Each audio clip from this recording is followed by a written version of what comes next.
Welcome everybody to a sunny French Riviera, to Circuit Paul Ricard here in Le Castellet, Var, the south of France, and we are here for the second race of the season for the Michelin Le Mans Cup. You'll have to wait a little bit longer for the race itself. That's this evening for just under 2 hours.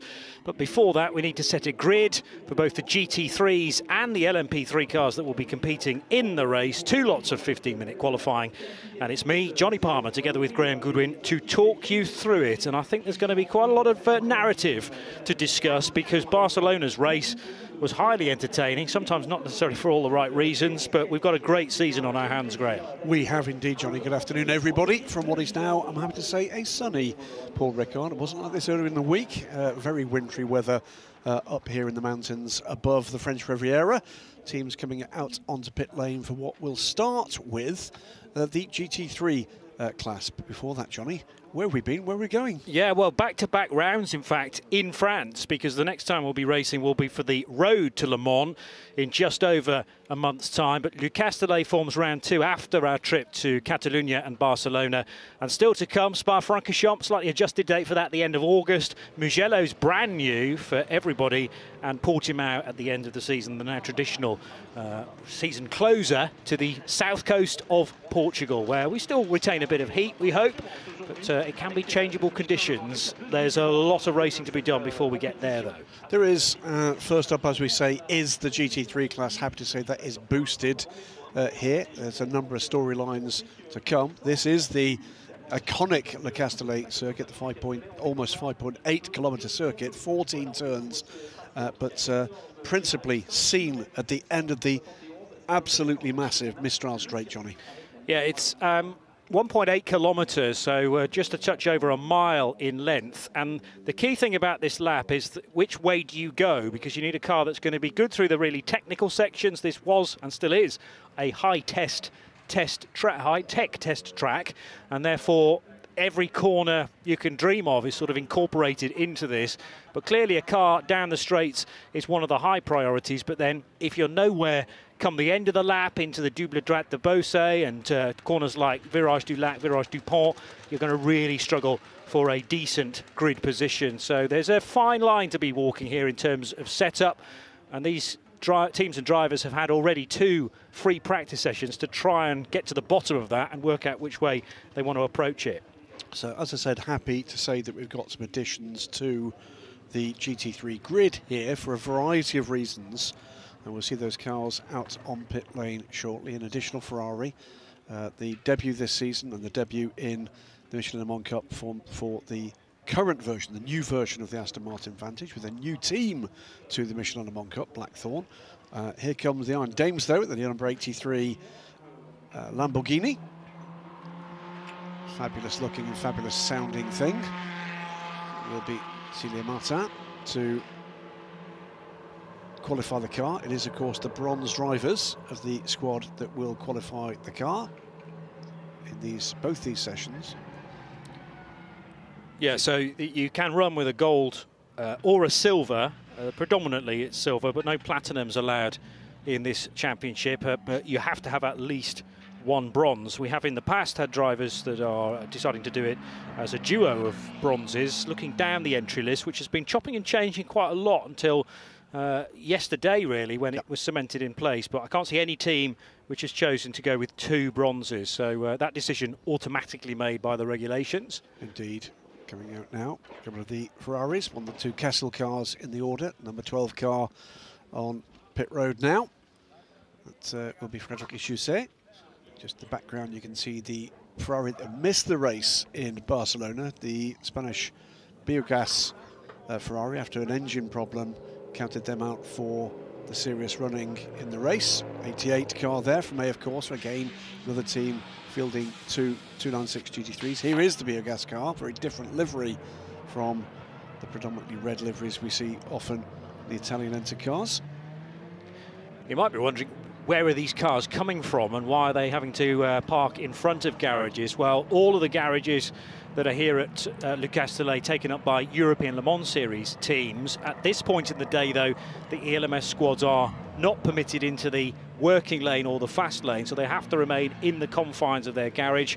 And the teams, it might be the same team actually, running cars then in Le Mans Cup, but they will park in front with their tyre trolleys and with their extra crew, their mechanics, because they are fully entitled to use this area together with fueling as well, which will be necessary for all the cars, including the LMP3s, which part of the reason why we're doing an hour and 50 later on rather than the 2 hours, because they're rather thirsty bits of kit. Welcome addition to the race order here in Paul Ricard, Johnny, the number 73 car, the Porsche Proton Huber competition. That team withdrew from the opening round in Barcelona after an accident in the paddock earlier in the race week. Cost the life of their beloved team manager Gerhard Freundorfer. He's remembered on the car and on the team's truck here. I know there's been a lot of emotion in the paddock, with teams coming to offer their condolences for that tragic loss. But now they go racing, and as two of their team members told me on arrival, that's exactly what he would have wanted. Here comes the Blackthorn Aston Martin. It's beautiful green and black livery. So GT3 cars on circuit for what is a 15-minute session, Johnny. And traditionally what we've seen with the bronze drivers aboard is this is not done until the very end of the session. No. We expect to see improvements in time coming throughout this session. And a reasonable number of the drivers in these cars new to the Michelin Le Mans Cup this year. In fact, I think only Nick Jones in the high-class racing 18 Porsche car that was operated last year by Team Parker Racing. Car switches to high-class racing this year.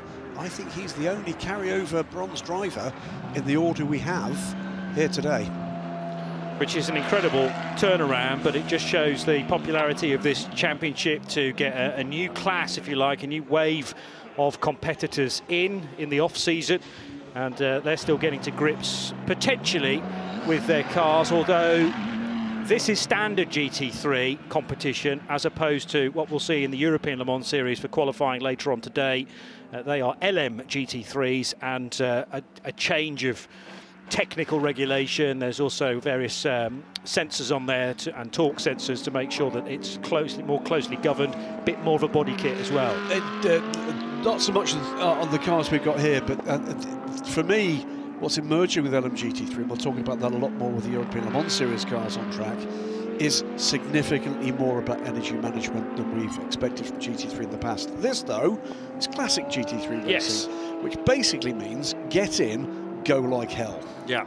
So who we got out there? In the number 12 Castellet Racing Ferrari, Frédéric Jousset, we've spoken about him before, as we did with Nick Jones. In the number 18, the blue high-class racing, blue and grey high-class racing Porsche. Biogas Motorsports, it is Josep Meola Camadera aboard the blue and white 23 Ferrari. Stella Motorsports, Audi, the number 24 in the hands of Darren Malkin. F-Course's 51 Ferrari, saw that car on pit lane just on its way out now, Matthew Kuzajewski.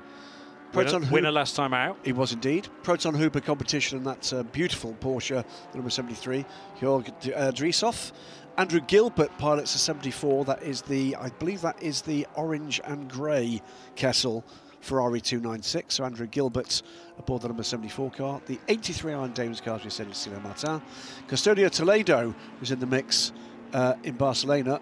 He's out there in the number 88 AF Corsa car, and finally the number 91 Blackthorn Aston Martin is the hands of Claude Bouvet, who tells me he is let me get this right, Swiss-Peruvian Texan. In that order as well. That's the order he gave it to me, and that's the order I'm going to repeat it. Well, it's well remembered. So Matt Kuzajewski and his teammate Alessandro Balsan won last time out after an hour and 51 minutes. They finished just ahead of the Kessel Racing Ferrari of Andrew Gilbert and Fran Reda. And Custodio Toledo, as you said, started the season really well with his teammate Agostini, Riccardo Agostini, and they finished in third position. But there were one or two that didn't start their season as they would have wished, and that's the reason why we've got 7 races in order to crown a deserved champion by the end of it. Celia Martin then in the bright pink and white Lamborghini of Iron Dames, nearing the end of a first flying lap. And about to cross the line. Already 5 minutes into this session, there's another indication that you cannot hang around here, particularly as we tend to find the bronze drivers getting quicker and quicker. So you want to try and lay down a bank of time initially. It is very easy to run wide here, run across the white lines. We've had a number of messages already over the first day and a bit about track limits. There's no gravel trap anywhere around here, I think I'm right in saying. There is one. Oh, is there one? So down towards the back end, the start of the Mistral straight. On the outside, I think. Oh, close to the kink there, that left-hand kink onto the Mistral. Yeah, so there is one that has found cars before. Yeah. Celia Martin is the driver at the moment that's set the time to be bettered. Interesting, Darren Malkin, who's gone through just almost exactly a second off that time, so it's 2 minutes, 0.171. Darren had gone quicker in both the first two sectors by some significant margin. So we know there's time to be found. There's quite a lot of time to be found. Celia Martin now back onto the Mistral straight, hammer down in this glorious V10 powered Lamborghini. Big twitch there. Caught the curb, and then that really seemed to unsettle the car, and it could very easily have swapped ends on her, so she controlled it well, the German racer. Lots of experience around the Nürburgring Nordschleife in things like VW Golfs, GT Tyres team, which have been traditionally female-driven and female-crewed as well. Absolutely. Is it an all-female crew on this Lamborghini behind the scenes? No, there are a number of girls around the crew, the management, yes, the development of this team, which is in so many different formulae now, it makes your head spin. Teammate Karen Gaillard, who has had a lot of experience in various motorsport disciplines as well, but starting to become a bit of a GT specialist. Cesar Silva, the quicker of the two in terms of consistency, but certainly Celia Martin is no slouch, as she's proving in this session, leading by a second. Yeah, she is, however, I think, going to lose the lead in this session for track limits. In the middle sector, we saw a little bit of a twitch, didn't we? Darren Malkin will be the next one through. I think he will go through to lead this session. He does, with a 1:58.371 and others to improve behind him. So now we start to light up the session. It's 8.5 minutes to go, Johnny. Here comes this beautifully prepared orange and blue Proton Huber competition car. Odrisov in the 73 car, 8th first time around, goes up to 3rd. 2 minutes 1:06. To give you a reference, last year's pole time in the equivalent meeting, just concentrate on what happened a moment or two ago. Oh, that was a big lock-up for the number 88 Ferrari. So that's Castellet Toledo. We were singing his praises only a few moments ago, but he's gone straight on at the S of Verrerie, turns 1 and 2, and there is a rule there, dished out during the driver's briefing, that says if you go too deep into that corner, you have to take to the escape road and go the correct side of the bollard, much the same as, for instance, the second chicane at Monza. There's actually another system in place at turn 3 on this very track. Again, if you go too deep into Virage du L'Hôtel, you have to go down quite a narrow strip of asphalt to the left-hand side of a bollard and then safely rejoin just beyond the apex of turn 5. Last year's pole time set by Hiroshi Hamaguchi in a Lamborghini was a 1:57.1. So we're just about a second slower than that. And Hiroshi in the ELMS this year, of course, takes a step up with the Lamborghini into the European Le Mans Series in the LMP3 class. 1:58.371, 7 minutes to go, more than halfway through the session. Time's now coming. It's Darren Malkin that tops. Matthew Kozajewski, though, goes through and takes the lead of the session with a 1:57.077. So that's quicker than last year already.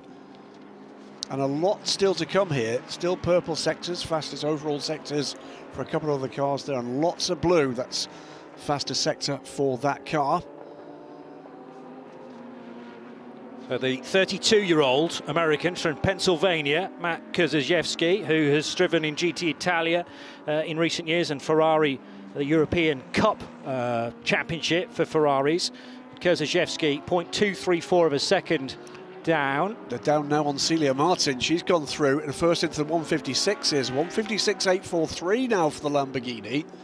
So it is Lamborghini from Ferrari, from Audi, then 3 more Ferraris, the 2 Castle cars, the biogas motorsport car, Proton's Porsche, the Blackthorn Aston Martin, High Class Racing's Porsche, and Castellet Toledo has pitted in the AF Corsa car, I suspect with somewhat squared off tyres. Yeah. Well, they'll, I'm guessing, have another set to throw at it, potentially. Well, you have to be quick here to get the car back out again. So maybe they've just decided that will be it. Who's going to launch into action? They're going to certainly put the car up on the internal jacks. I can't see a spare set of Michelin tyres hanging around near to the mouth of the garage. Here's a 51 Ferrari, second fastest of Matt Kurzejewski, winner in Barcelona then. And again, great colour scheme for this AF Corsa prepared Ferrari. Just a quarter of a second slower than the Lamborghini, and no love lost at all, needless to say, between these two historic Italian brands. Of course, and why should there be? He is just up on time after the first two sectors. Can he just snatch that away from it? He does, and he does by 0.2 of a second. That's quite the leap. It's a 1:56.641. Celia Martin is into the final sector, by the way. Less than a tenth down on that pace. This is going to be mighty close. Big twitch there, so there's more to come from that car. Yeah. So who was that having the twitch? Kurzejewski? It was. Yeah, the graphic reading Celia Martin. She's in this car, of course. So coming out of the second element of Verrerie.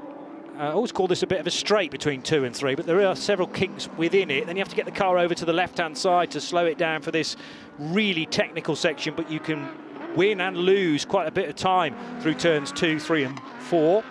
So on pace at the moment, Kurzejewski and Martin is battling it out and trading sector times, Johnny, within the thousands.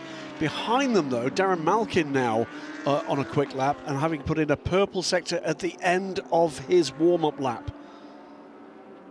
So again, yeah, a bit of time to be found here and there. Some shuffling of the order then as Nick Jones went 5th to leapfrog Fred Jose, and Claude Bouvet goes across the line in the Blackthorn Aston Martin to now go 5th as well. So that middle order changing almost constantly. It is battle at the front of this. Matthew Kurzejewski, he is around the same time this time around as he drifts the number 51 car through and into the final sector of this lap, but up by 0.2, around the same place on the track is Celia Martin, and looks at the moment to have the advantage. A clear run in the third sector could see the Iron Dames and the Lamborghini snatch pole position here. 3 minutes to go. Yeah, so Celia Martin on a charge. Kurzejewski and those within AF Corsa will be keeping him in tune as to her progress.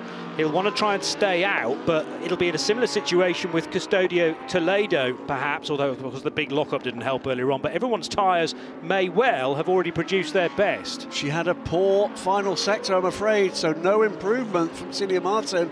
She was up by 0.2. She's down by 4 at the end of the lap. Darren Malkin improves his time and closes in.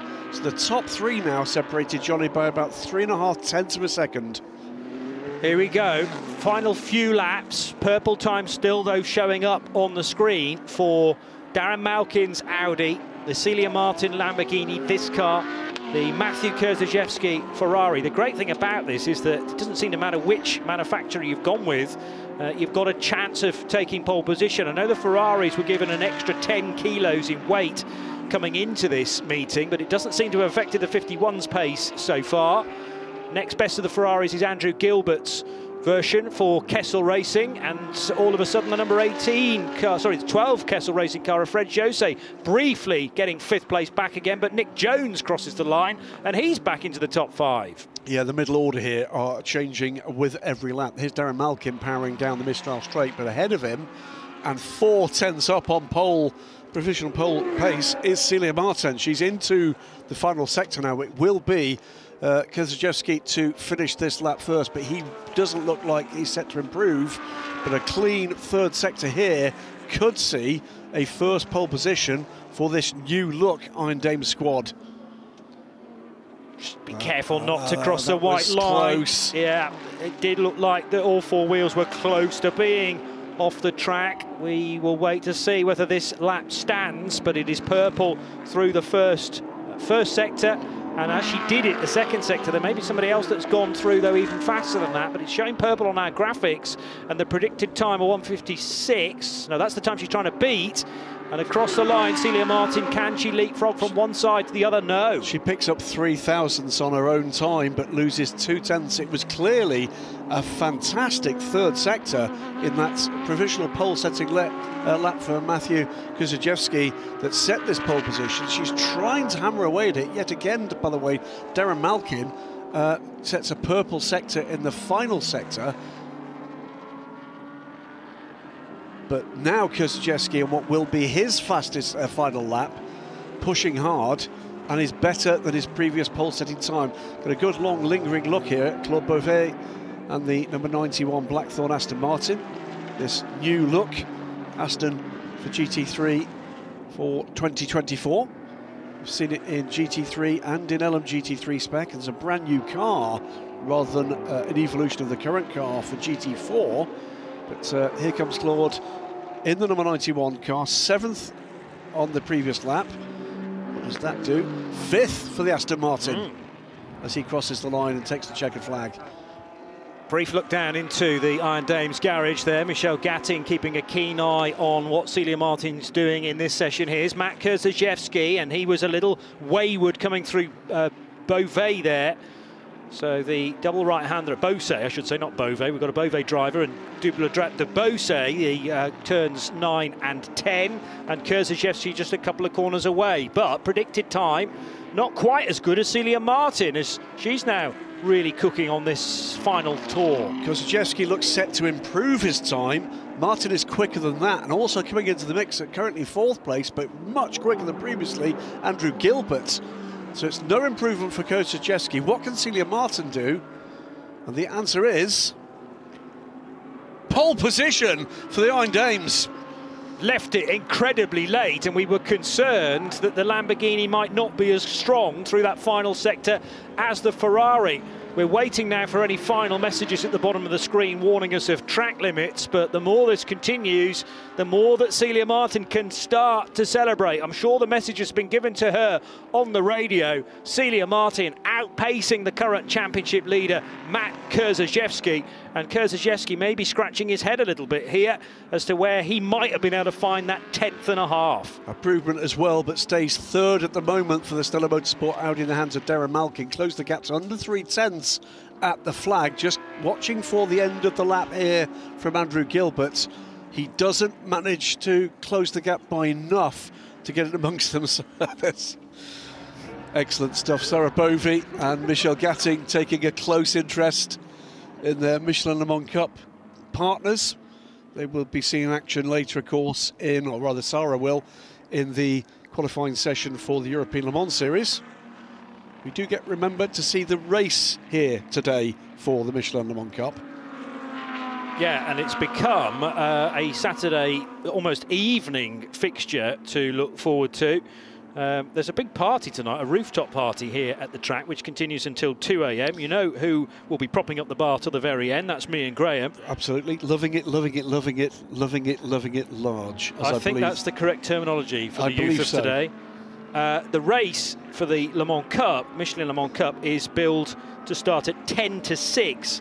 But we will be on air from 5:30 with all the build-up, looking at the grid, starting drivers and potential strategy from teams. But this is the grid for the GT3s, and Celia Martin left it perhaps as late as she possibly could do to post the 1:56.485 and be just over a 10th and a half quicker than the AF Corsa Ferrari of Matt Kurzajewski. So Lambo outpacing Ferrari. Stella Motorsports Audi of Darren Malkin setting a 1:56.7 to be 3rd, ahead of Andrew Gilbert's Kessel Racing Ferrari.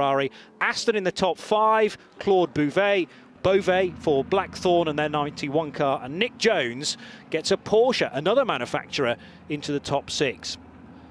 So it is all the available makes in the top 6, yeah. And in sharp contrast to the fortunes in Spain, most of the Ferraris at the bottom end of the order. Well, that's GT3.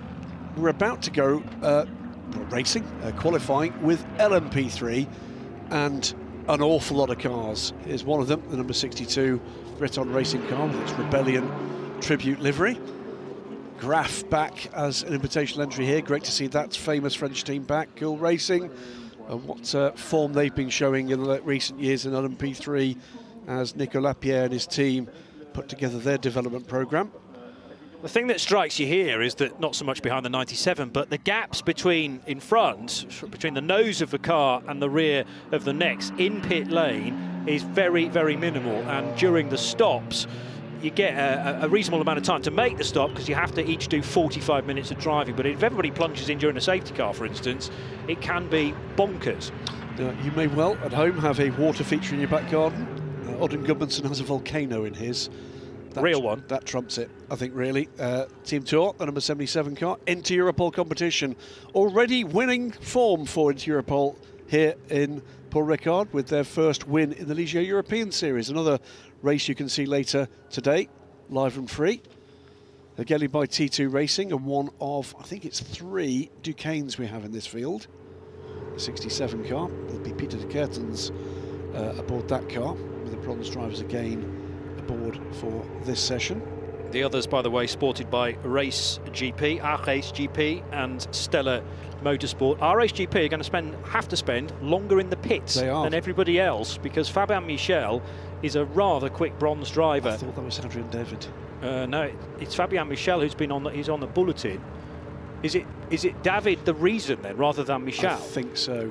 Why does Fabian Michel's name appear on bulletin 4? I will double check it. All right, but it's normally 160 seconds, so that's 2 minutes 40. They're going to have to take an extra 13 seconds during the pit stop, so we will be puzzled by that, and because we will have completely forgotten by later on this evening. CD Sports number 2 car, we've got a quick shot of the Tony Wells, and we're going to have to get used to this. Wayne Boyd.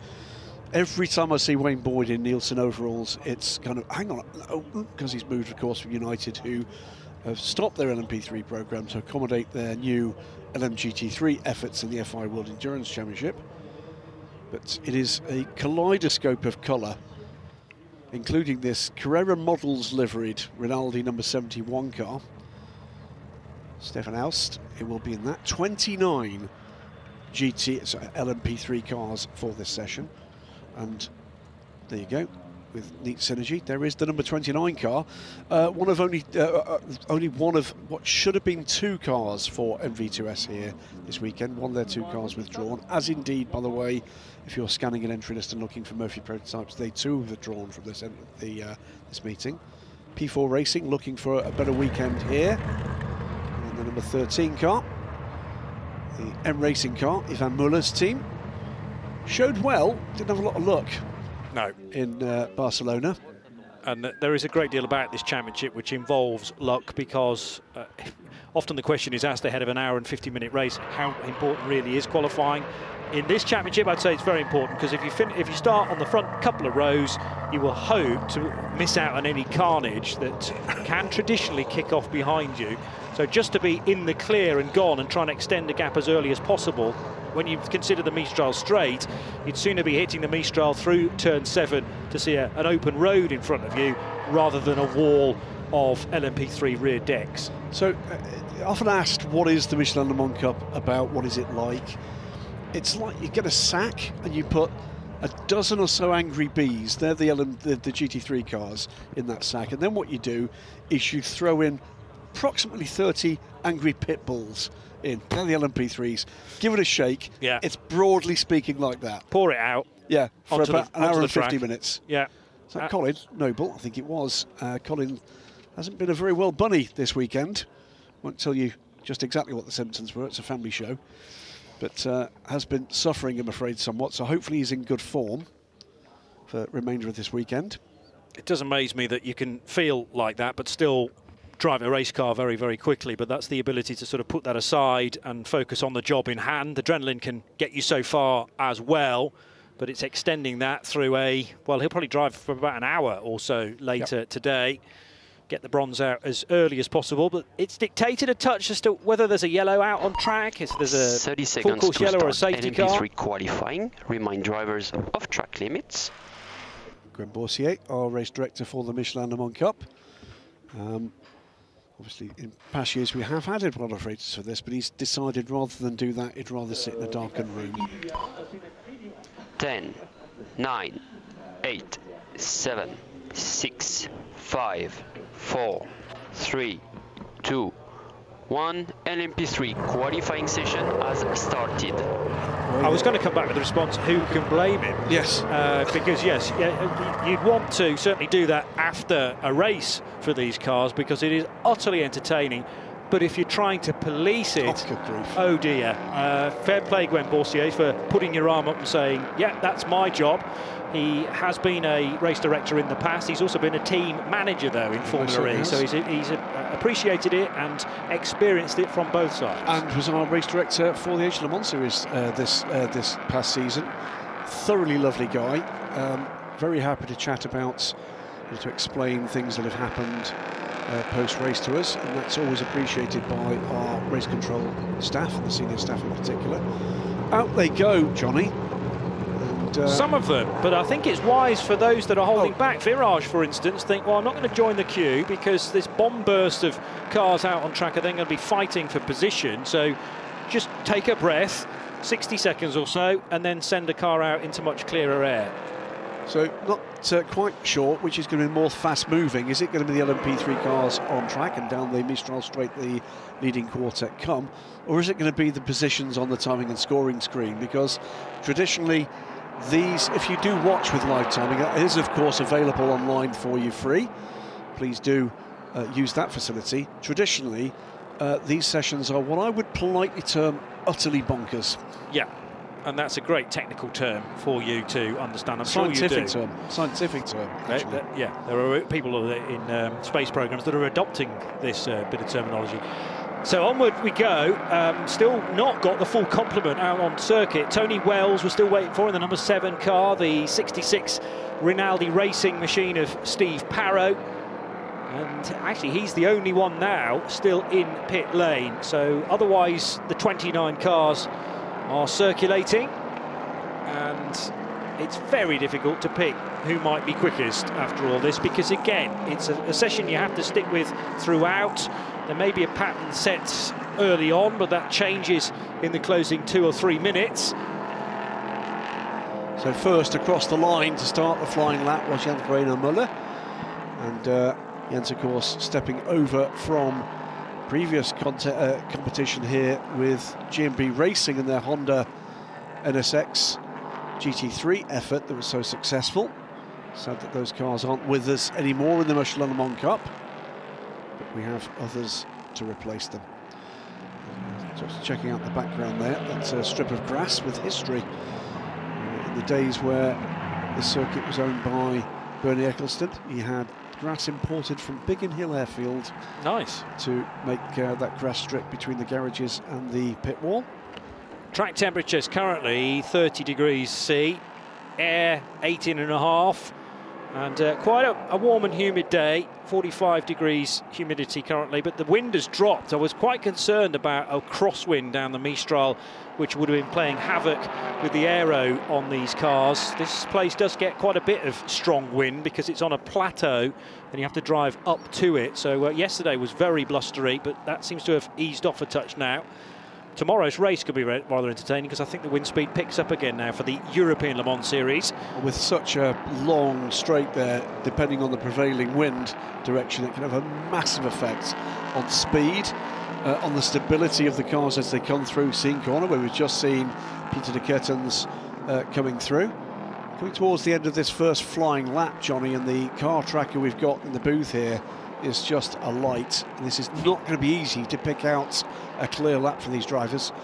First across the line is going to be Jens Müller, but he's not as quick as some of the cars behind him. In fact, he's being shuffled down. It's Oda Gudmundsson at the moment at the top of the top 4, 154.064 for the Icelandic driver in the number 77 Team Tour Ligier. That was interesting. Breton Racing, Dan Skosh-de-Pola's name was against that. It's just come into the pit lane and then rejoined with Ben Stone, who it should be for this session. Now, whether they were just giving Dan a moment to do a lap as a shakedown and then switch it back to Ben Stone, but as far as I knew, this was a bronze-only session throughout. So if the stewards haven't been notified of that, I've just told them all. It could have been a driver ID issue as well, and maybe they wanted to come in and rectify that. Maybe it was Ben all the time. But it's back in the session now at the very least. One other bit of driver news to catch up on as we look at the timing scoring screens here. Notice at the moment running in 7th quickest overall is the number 43 Inter-Europol competition in the hands of Tim Kresick, another man stepping up to an LMP3 car from GT3 last year with the Caffeine 6 Porsche, wasn't he, with high-class racing. Yep. Tim has to complete, I think it's 3 flying laps in this session, because they've had terrible mechanical luck with that car. Did not complete any laps at all in free practice 1. Managed to get half an hour, or less than half an hour in free practice 2 before the same mechanical malaise affected it. Had managed to get the other driver lap times in, but Tim Kresick must complete flying laps here to qualify himself and this car for the race. So the lap count there is going to be critical. One of the non-championship cars quickest so far, but Georgios Kolovos, you may well recognise his name if you're following Barcelona. T14 is on the yellow flag and back to green. T14 being the final corner of the lap at Virage du Pont. Yeah, Kolovos raced in the number 62 Breton entry at Barcelona, but he's now with Graf in the number 9 car. And there are a couple of teams who are not with us for the full season. They are the Reiter car number 50 and the Graf number 9 that I just mentioned. Who was that briefly? That was that was one of the cool cars? car. That was a clash with the car that has to complete laps. Oof. So Tim Kresick in the green and yellow Inter-Europol machine. He's got damage. He's got damage. Oh, that is awful. And the red flag is out. The 43 car is still moving. I think the 87 car may be stranded. The next question, though, is which car has brought the red flag out? You could argue it's the 87 because it's stuck there, but the cause of the red flag was the collision. And does that mean that they've now got to work out whose fault the collision was and potentially remove one of these cars? This is awful luck for Inter-Europol competition. That car is going no further, and that number 43 car has done 2 laps. Yeah. And crucially, Tim Kresick has done 2 laps, and he needs to have done more than that. I think it's 3 flying laps. All right. That. And what's the total you need to do? 5? I think it's at least 3, but I'm not. I'd have to double check it. But we'll see whether or not we can get a message from Inter-Europol. I'm sure they're in a little bit of disarray right now. Well, the suggestion is that it is 3 laps, but we'll wait to see whether that means that Tim is qualified for the race. We sincerely hope he is. Well, there may well have to be an appeal in those circumstances. And it won't be the first time that force majeure or you know, the regulations are looked at again, and permission can be given with some caveats, but nothing to do with us. And I'm sure the application forms are being drawn up right now. As we wait under red flag, just keeping an eye, by the way, on the chat on our YouTube channel, and welcome all of you this afternoon. Good to have you with us. Lots of questions about the future of LMP3, and we're very familiar with the soundtrack, Johnny, of LMP3, this 5.6 litre Nismo V8. That engine goes away at the end of this season and will be replaced aboard the variety of chassis that are available to LMP3 customers. 4 in total. We have 2 of them here, the Duquesne and the Ligier, of which this is one. Ginetta have made it clear they want to be back in. Here we go again. I'm not sure what Tim Kresick could have done about that. Yeah. Well, I think he was trying to stay out the way. Okay. And there's another incident. That's a different incident. Not far away from the same situation for Tony Wells. I'm not sure that was Tony. I think that might have been the P4 racing car. They're very similar. They look like number 7 on the side, but might be wrong. Okay, fine. So the engine comes to the end of its natural life at the end of this season. It's no longer in production. Will be replaced by a new twin turbo V6. Based on there's Tim Kresick, by the way, out of the car. Based on a Toyota production engine and assembled as the Nissan powertrain is by Orica. So every car for next season will have a very different sound to it. We're aware that at least 3 of the 4 chassis manufacturers have already had an example of that engine to redesign their car around. So there will be a pretty cost-effective upgrade kit for these cars. More your favourite news outlets in the coming weeks on all of that, but that is the next big transition for sports car racing. Just had one with LMP3 coming aboard for the big international series, the WEC and the European Le Mans series. LMP3 next, and after that we wait and see what happens with LMP2. Door open on Pieter de Kurten's car from Hegerlee by T2 Racing. Samir Ben is the co-driver there, but this obviously not part of the script, and they are now trying to recover.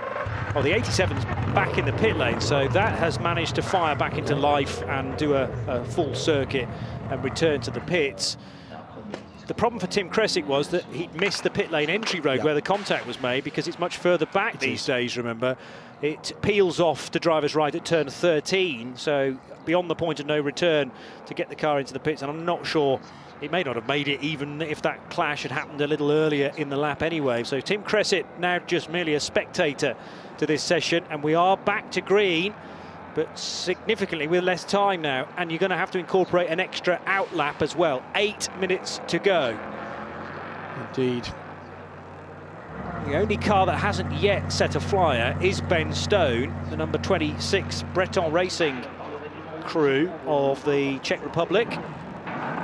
Again, Cool Racing electing to release their car slightly later than most other teams. They're probably giving the 87 car a good check over to make sure it's fit and well to carry on in the session.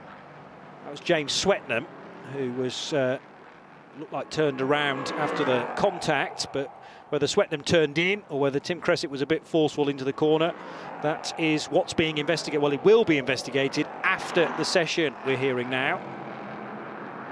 So the 87 car, as far as we can tell, permitted to rejoin. Yes, there it is now, heading down pit lane. The 42 car is heading into the Verrerie S-Bend for Stellar Motorsport. This is one of the 3 Duquesnes then. Quite a lot of bare carbon on this car. Is this a fairly new machine for them? It is a brand new machine for them, but I think go. that's a replacement front end, because that car was certainly running in full livery earlier this week. Right. So the 42 car, interesting programme this for Sylvain Guintoli. Sylvain, the now UK domiciled Frenchman, 2014, I think, World Superbike champion, but more particularly for this programme, twice a winner at the 24 Hours Moto at Le Mans. And this is the start of a journey for Sylvain, in which he hopes to challenge to be the first person to win at Le Mans in 24-hour races on 2 and 4 wheels. That would be the best ever motorsport-based pub question, wouldn't it, in like 30 years' time, if he does manage to do it? Well, he's got a chance to win a race on 4 wheels, of course, next time out at the Road to Le Mans.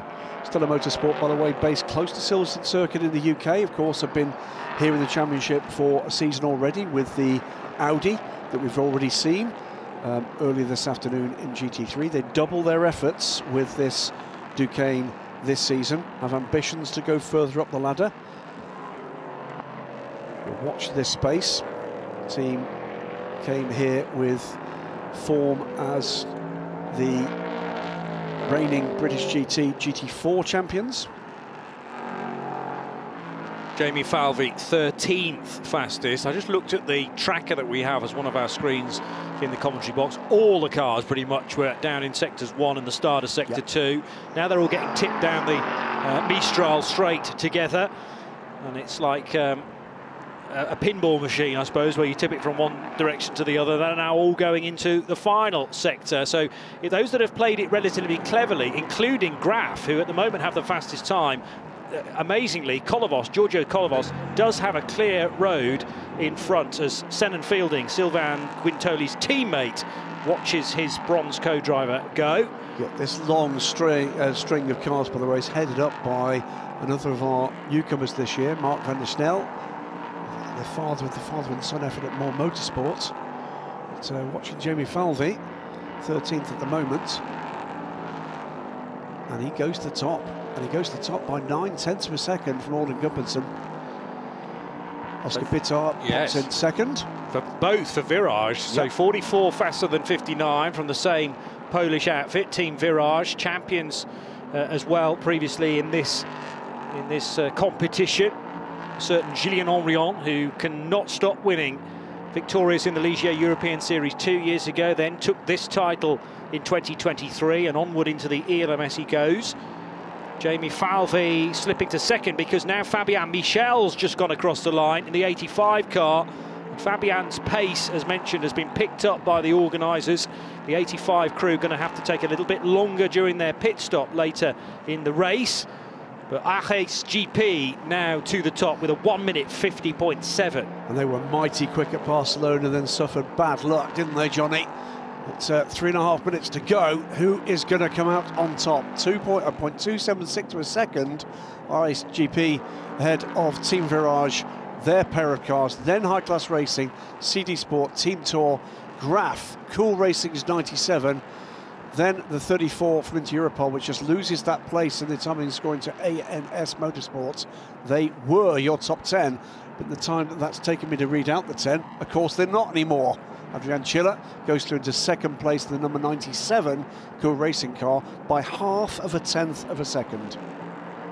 A little bit of the curb being touched there by the Adrian Schiller driven 97 car, but he'll get away with that in terms of track limits, keeping the right side tyres the correct side of the white line. Here's Jens Moller for High Class Racing, running 5th fastest so far. Oscar Bittar's only 0.3 of a second faster, so he's certainly within touching distance of maybe both of the Team Virage cars that currently occupy the second row. Moller sharing row 3 with Shahan Sarkissian of CD Sport, the driver of the number 2 car, and then Auden Gudmundsson and Giorgio Kolovos. Kolovos setting the initial pace in that non-championship Graf entry. That number 9 car now slipping back to 8th position. So it's Fabien Michel, who took pole in Barcelona 3 weeks ago. Adrian David, his teammate, certainly no slouch either. And they make quite a force when you combine them over this mini enduro that we look forward to later on. But it's only 51 thousandths of a second that Michel has this buffer zone over Adrian Schiller. Yeah, watching Jamie Falvey in that number 44 Team Virage car. He's quick in sector 1. It tends to be sector 3 here that catches him out, but Fabien Michel is almost 0.4 up on his previous best time in sector 1 alone. So here's Jamie Falvey looking to put the Team Virage car up into the front row at the very least on this lap. But I think the current lap from Fabien Michel is going to make it mighty difficult to claim a pole position here. Final few moments, minute and 20 to go, and Fabien Michel could be about to improve. His middle sector is not as good as he's done earlier in the session, but it's still enough to improve by a significant margin. But we can't take our eyes off Jamie Falvey at this stage, 3rd fastest, and Jens Moller for High Class Racing. So one of the Virage cars, this one, number 44, could be about to improve. Personal best through the first sector. Falvey heading across the line to go to provisional pole and by 1/4 of a second. That's a marvellous 3rd sector from Jamie Falvey.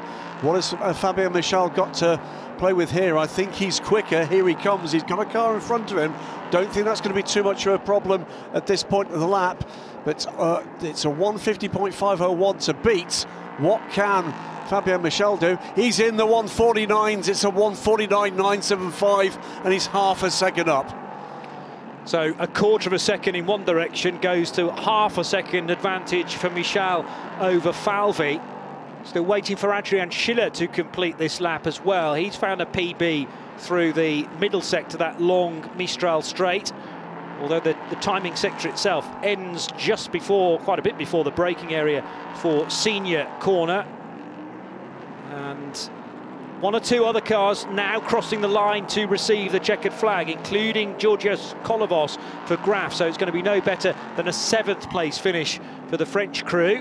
There are a number of cars here going very quickly on this last lap. I think this top 10 order may not be there to challenge pole, but this top 10 order I don't think is going to look at the same at the next 2 minutes. It is currently RSGP with Fabien Michel ahead of Jamie Falvey for Team Virage. Adrian Schiller will be no better than 3rd in the 97 Cool Racing car. But there are cars improving down the order, including Auden Gudmundsson, currently sitting 10th for Team Tour, but on a quick lap here that could have him amongst the top 2 rows.